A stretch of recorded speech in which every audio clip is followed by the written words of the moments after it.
Today we are here because as much as we understand you people need to earn a livelihood, we also want you to be safe. The major reason why we are removing you from the road is for your safety. So that mfanye biashara na mtu arudi kwa familia yake jioni akiwa salama. Ukisikiza this structure here inaitwa footbridge. When it is called foot because it is meant for people who are traveling on foot, not for motorbikes and the other people.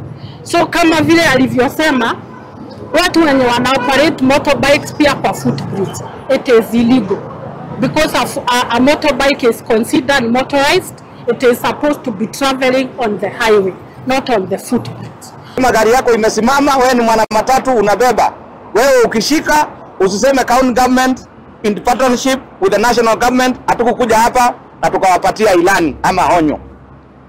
Kwa hivyo kuanzia leo kusonga mbele, barabara kwanza ni ya muhimu kabisa. Make sure road is clear. Na ni aibu sana sisi kama county government kukuja kuonyeshwa watu wakiuza mchanga changarawe kwa barabara. It is risk to our people. So kuanzia leo pia ule mtu anapatina huko akiuza mchanga kwa lami anaenda. Serikali imekuja kuambia nyinyi mjihadhari. Hatutaki mtu wetu ashikwe. Between now and Monday, don't increase your stock levels.